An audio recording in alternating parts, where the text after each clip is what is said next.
नमस्कार, मैं हूं नीलू।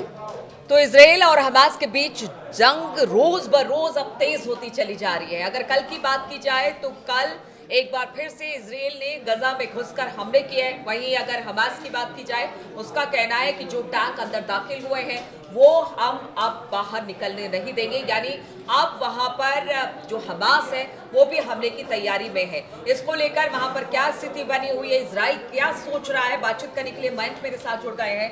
मयंक, अगर बात की जाए, इजराइल रोज हमले कर रहा है, खास तौर पर अगर गजा की बात की जाए, चाहे नॉर्थ गजा हो या फिर साउथ गजा हो। अब तो पहले तो मिसाइल से अटैक हुए, अब वहां पर टैंक यानी कि ग्राउंड पर अब अटैक शुरू हो गए हैं। लेकिन दूसरी तरफ अब हमास भी ये कह रहा है कि जो टैंक अंदर दाखिल हुए उसे हम बाहर जाने। देखिए, जहाँ से आपने बात शुरू की उसको आगे बढ़ाते हैं। हमास की तरफ से बयान आया है कि जो मरकावा टैंक्स इजराइल के दाखिल हुए हैं गजा में, जैसे हमने पहले टैंकों को निशाना बनाया था, इजराइल के मरकावा टैंक्स जिस तरह से पहले उड़ा दिए गए थे, वही हश्र इस बार भी होने जा रहा है। ये पहली धमकी हमास की तरफ से आई है। दूसरी चीज़ हमास की तरफ से ये कही गई है कि जो बंधक है हमारे पास, अब अगर इनको कुछ हो जाता है तो इसकी मौत का जिम्मेदार, इनकी मौत के जिम्मेदार खुद बेंजामिन नेतन्याहू होंगे। इजराइल इनकी मौत का जिम्मेदार होगा। बात नंबर 2। बात नंबर 3, आप देखें, कल जो है आपने देखा, हमने तस्वीरें देखी कि इजराइल में बड़ा ज़बरदस्त प्रदर्शन हुआ है नेतन्याहू के खिलाफ। बड़ी हैरानी की बात है ये कि बहुत हज़ारों लाखों की लोगों में संख्या में जमा हुए लोग, और ये सब विरोध कर रहे थे गजा स्ट्राइक का। इनका कहना ऐसा था कि नेतन्याहू को किसी भी सूरत में गजा में हमला दूसरी बार नहीं करना चाहिए था। कहा यह जा रहा है कि शायद नेतन्याहू अपनी सरकार बचाने में जुटे हुए हैं, इसलिए उनके लिए हमला करना ज़रूरी हो गया था। इंटरनल पॉलिटिक्स जो है उसके चलते शायद जो है नेतन्याहू को ये हमला करना पड़ गया। लेकिन नेतन्याहू के खिलाफ ज़बरदस्त प्रदर्शन हो रहा है इजराइल में। चौथी जो बात है, कल देखिए एक और तस्वीर आई जिसकी बड़ी चर्चा हो रही है। यमन की जो राजधानी है, कैपिटल है सना, वहाँ पे कल लाखों हुतीज़ जो हैं वो जमा हुए गजा के समर्थन में, फ़िलिस्तीनियों के समर्थन में। और ऐसा लग रहा था कि आखिरी जो शख्स है वो दिखाई नहीं दे रहा है। मतलब लाखों लोग जो हैं वो सड़कों पे थे और वो ये इजराइल का विरोध कर रहे थे, और उन्होंने हाथ में हथियार लेके ये ऐलान किया कि अगर जिस तरह से इजराइल हमला कर रहा है, गजा में ऑपरेशन कर रहा है, उसके खिलाफ एक बड़ा हमला किया जाना चाहिए इजराइल पे। तो क्या ये हुतीस का कहना है। अच्छा, हुतीस का कहना है, इतने सारे वहां पर लोग जुटे, तो क्या हम ये मान के चले, चूंकि अभी रमजान का पाक महीना चल रहा है, ऐसे में इबादत का वक्त होता है, लोग शांति चाहते हैं, पीस बिल्कुल, चाहते हैं, तो हाँ। क्या इसके बात बिल्कुल क्या कुछ बड़ा देखने को मिलेगा? सोशल मीडिया पे ये ज़बरदस्त चर्चाएं हैं कि जैसे ही रमज़ान का महीना ख़त्म होगा, इजराइल पर चौतरफा अटैक होने वाला है।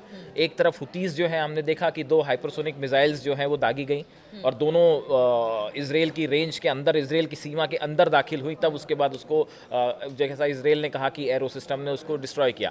लेकिन ऐसा बताया जा रहा है, ऐसा मानना है कि कुछ एक्सपर्ट्स का भी मानना है कि जैसे ये रमज़ान ख़त्म होगा, महीना ईद जैसे ही होएगी, उसके बाद एक बार फिर जो है इजराइल को बड़ा जवाब मिलने वाला है इस गजा के हमले का। अब वो किस रूप में होगा? ड्रोन अटैक्स हो सकते हैं, हमास की तरफ से हमले हो सकते हैं, हुतीस की तरफ से हमले हो सकते हैं, और ईरान का क्या भूमिका होगी इस पे भी नज़र रखनी होगी। लेकिन देखिए, ये जो ग्राउंड ऑपरेशन की आपने बात की, देखिए एक बार फिर से जो है हमास के के खिलाफ जो ये ऑपरेशन है, गजा में जो ऑपरेशन है, इसमें 2 मुख्य एम हैं इजराइल के। एक तो बार बार वो ये फोकस कर रहा है कि हम बंधकों को छुड़ाना चाह रहे हैं।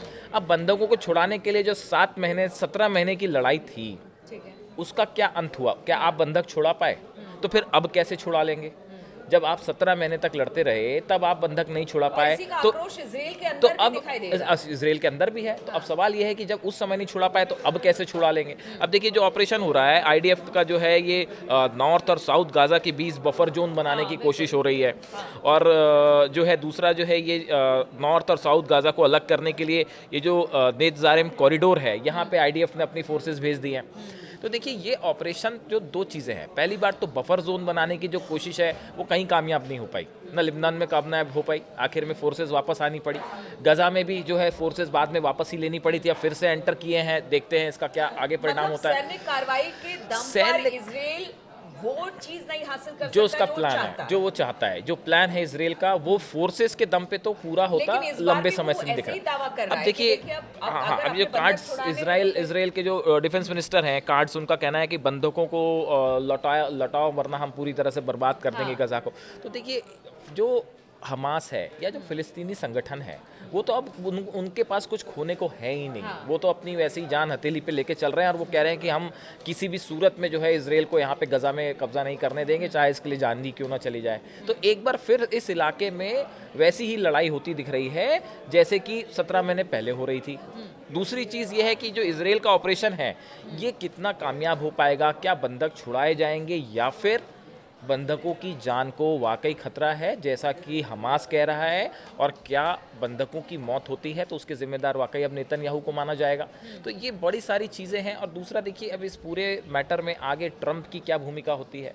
क्या फिर से एक प्रकार से पीस टॉक्स का प्रेशर बनाने की कोशिश है, या पीस टॉक्स अब ख़त्म ही हो चुके हैं। ये कई ऐसे सवाल हैं जिनका जवाब मिलेगा कुछ दिनों में। लेकिन फ़िलहाल तो ये है कि जो इसराइल का ऑपरेशन है, इस ऑपरेशन का परिणाम एक सामने बड़ा भीषण युद्ध होता फिर से दिखाई दे रहा है। मतलब अगर एक सवाल का जवाब और दीजिए।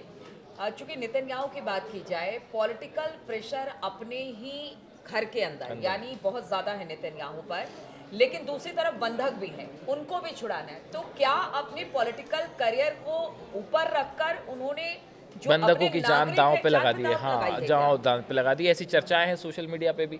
ऐसा ही हमास भी यही कह रहा है कि भाई जब बंधक थे, जब जब पीस प्रोसेस आगे चल रही थी, सेकेंड राउंड की बात करनी थी, बंधक छोड़ने शुरू हो गए थे, तो फिर ऐसे में स्ट्राइक करने का क्या मतलब था।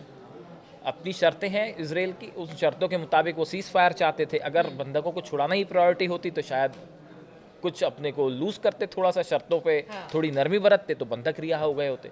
तो अब कुल मिला के एक बार फिर ये रीजन जो है वो बड़े युद्ध के को फेस कर रहा है। बिल्कुल। तो जो नेतन्याहू है, उनकी राजनीति उनके अपने लोगों पर भारी पड़ गई है, और इसी राजनीति को बचाने या फिर पॉलिटिकल करियर को बचाने के लिए नेतन्याहू ने एक बड़ा हमला हमास और गजा पट्टी पर किया है। लेकिन इसके क्या परिणाम होंगे ये तो आने वाले वक्त में ही पता चल पाएगा, क्योंकि देखिए इस वक्त रमज़ान का महीना है और जिस तरह से लगातार घुस कर गजा के अंदर वार कर रहे हैं नेतन्याहू या फिर इसराइल वार कर रही है, उसके वार के जवाब में किस तरह से हमास की तरफ से अब जवाब मिलेगा, इस पर हमारी नजर बनी रहेगी। आप बने रहिए हमारे साथ।